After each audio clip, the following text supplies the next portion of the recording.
Hi friends, তোমাদের সঙ্গে আজকে একটা গুরুত্বপূর্ণ বিষয় নিয়ে আলোচনা করতে এসেছি। ভিডিওটা স্কিপ না করে পুরো ভিডিওটা দেখবে, আশা করছি তোমাদের কাজে লাগবে এবং এটা খুব হেল্পফুল একটা ভিডিও, যেটা আমি নিজেও জানতাম না। তো আমিও এটা জেনেছি আর জানার পর থেকে এই কাজটা করছি। আর এটা করেই ভিডিওটা পোস্ট করলে কিন্তু নিজেদেরও অনেকটা ভালো লাভ হবে। তো ভিডিওটা শুরু করছি, ফুল ভিডিওটা দেখবে। আর ভিডিওটা হচ্ছে কি বলতো, মানে আমাদের এখন ফেসবুকে দেখবে একটা 90 সেকেন্ডের বেশি ভিডিও ছাড়লে, মানে 1.5 মিনিটের বেশি যদি ভিডিও ছাড়া হয়, তাহলে সেটা ফেসবুক রিলস আকারে কেটে কেটে কেটে কেটে পোস্ট করছে।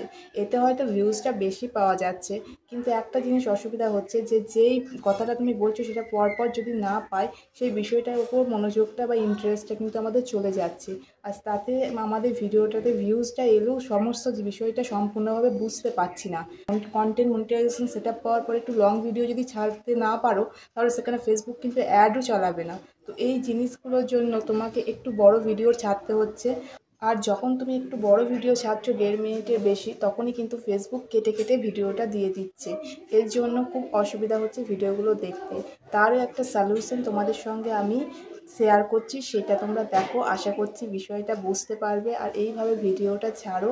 দেখো, আর কেটে কেটে এরকম রিলস আকারে ভিডিওটা দেবে না। তুমি যে কথাগুলো বলতে চাইছো সেটা পরিষ্কারভাবে বলে একটা ফুল ভিডিও করে, ভিডিওটা 3 মিনিটের বেশি করে 4 মিনিট করে পোস্ট করো। দেখো, আর এরকম কেটে কেটে ভিডিও দেবে না। এর ফলে তোমার কন্টেন্ট মনিটাইজেশন থেকে ইনকামটাও ভালো আসবে। তো ভিডিওটা স্কিপ না করে দেখো।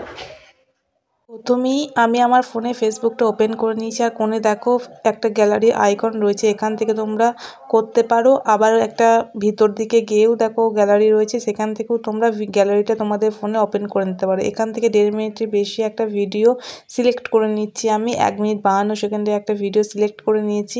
এটা আমি পুরো ভিডিওটাই দেবো, কোনো রিলস আকারে দেবো না কিন্তু। সেই জন্য আমি এখানে কি করছি দেখে নাও। একটা সুন্দর করে একটা টাইটেল দিয়ে দিচ্ছি আর কিছু হ্যাশট্যাগ দিয়ে দিয়েছি এই ভিডিও রিলেটেড। তারপর আমি এটা কি করছি সেটাই কিন্তু আসল দেখা। এখান থেকে এআই লেভেলটা অন করে নেবে, আর এখান থেকে তোমাদের লোকেশনটাও তোমরা চুজ করে দিয়ে দিতে পারো। আমি এখান থেকে আমার লোকেশনটা দিয়ে দিচ্ছি কোনখান থেকে আমি ভিডিওটা ছাড়ছি। তারপরে নেক্সট করে এখানে দেখো দেখতে পাচ্ছ create playlist from your video, এই অপশানটা তোমরা অন করে রয়েছে দেখতে পাচ্ছ। এই অপশানের ভিতর গিয়ে এটাকে অফ করে দেবে। এটা যদি অফ করে দাও তাহলে তোমাদের বড় ভিডিওগুলো আর ছোট ভিডিওর মতো রিলসের মতো দেবে না। তারপর এটাকে সেভ করে নেবে, সেভ করার পর শেয়ার করে দেবে। তাহলেই তুমি দেখবে এটা যখন শেয়ার হয়ে যাবে, তোমাদের আর এই ভিডিওটা, বড় ভিডিওটা রিলসের আকারে ফেসবুক আর দেবে না। তাহলে তোমরা ওই বড় ভিডিওটাতে কি বলতে চাইছো পুরো বিষয়টা দর্শকরা ভালোভাবে বুঝতে পারবে।